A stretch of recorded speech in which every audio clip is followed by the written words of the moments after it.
to be able to just make a choice on your own and just be able to speak for yourself. This one's wife. You hurt me, but I'll forgive you. Hello, I'm H.G. Tudor. An article by Rebecca Russell in The Mirror very much embodies the mentality of the mid-range narcissist that is this one's wife. She is always the victim. She is always the one that has suffered. But nevertheless, she is such a wonderful and amazing, kind and empathic person that despite the fact that she has been so badly treated by so many people, she still has the grace and decorum to suggest that she will forgive.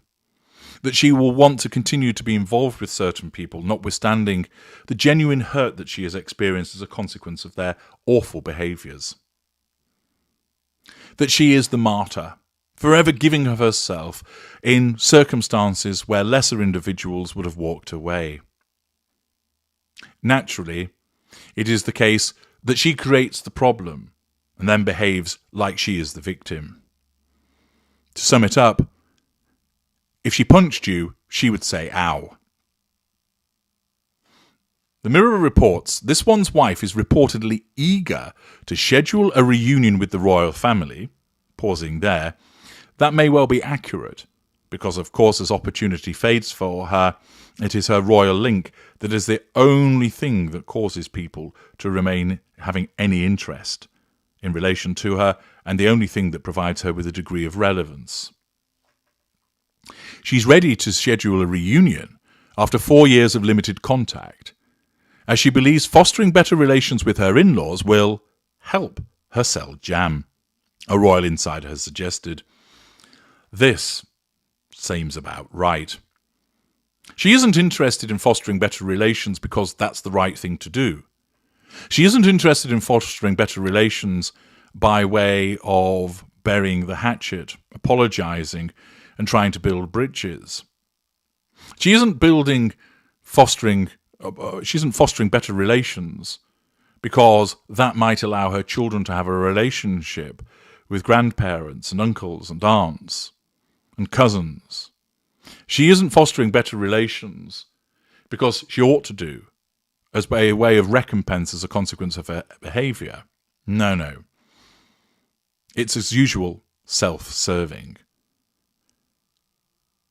Opportunities are getting fewer and fewer for this one's wife, and therefore her narcissism directs her to let it be known that she wants to schedule a reunion, that she wants to foster better relations, because the underlying reason is she needs the royal family monetarily and fame-wise if she's going to do anything by way of selling jam.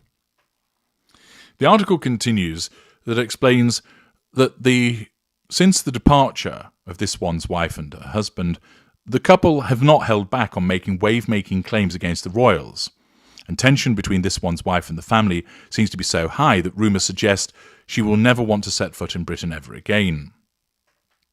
The last time the Sussexes visited the UK together was in 2022 for Queen Elizabeth II's funeral. A royal source has suggested that the Duchess is ready to extend an olive branch. Hey! There it is again. Bring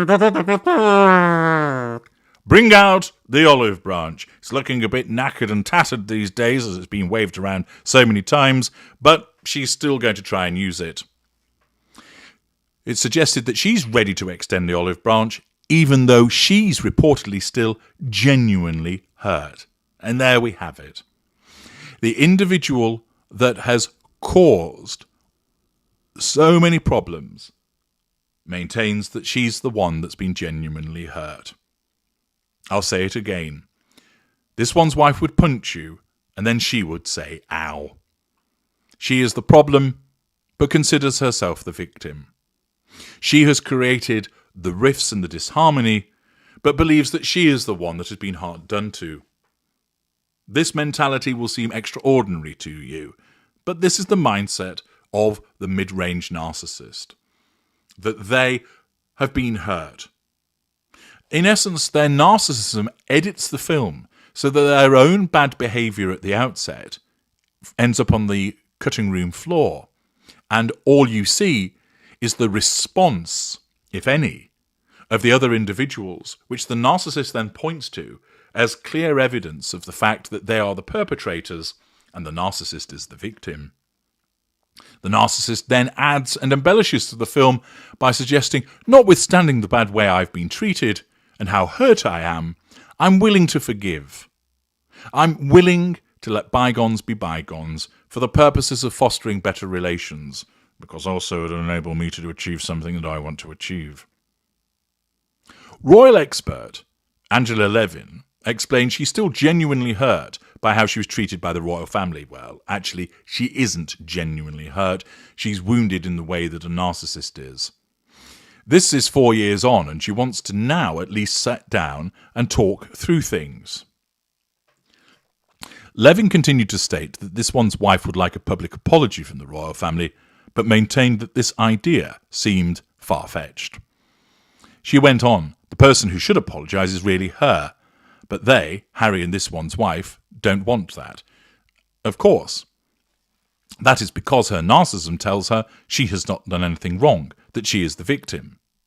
It is not the case that she knows that she's been a twat and that demanding an apology is ridiculous. Her narcissism has revised history to make her truly believe that she is the one that has been hurt, and therefore she is the one that deserves an apology.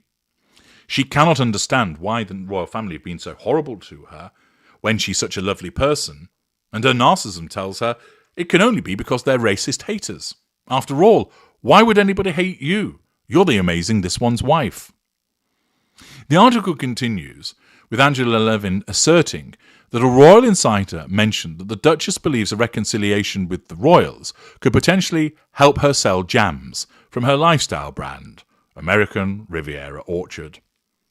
She disclosed she's also trying to get Beatrice and Eugenie, who's on top of her list, to get people to help her sell her jams. And she's really hoping that King Charles might take one too. This demonstrates the deluded magical thinking of the narcissist, that she has come along, shat all over a family, and then turns round and says, "Oh, by the way, would you promote my jam, please?" This brass-necked approach is entirely commensurate with the behaviour of a narcissist that is this one's wife. Levin explains that this comes from a good source, and it would be her excuse to go there. She wanted to make sure everything was nice, but it's also a way of selling her products. And thus this article demonstrates the way that the narcissist creates the shitstorm, then plays the victim, and then makes out that they are being the person adopting the moral high ground by saying, "I'll forgive you," but the only reason they're doing so is to make themselves look good and then to have an in at the residual benefit of being able to flog some jam. This is an excellent example of the way that the narcissist behaves, and is something that this one's wife would regularly do because of the cowardly nature of her mid-range narcissism. I'm H.G. Tudor. Thank you for listening.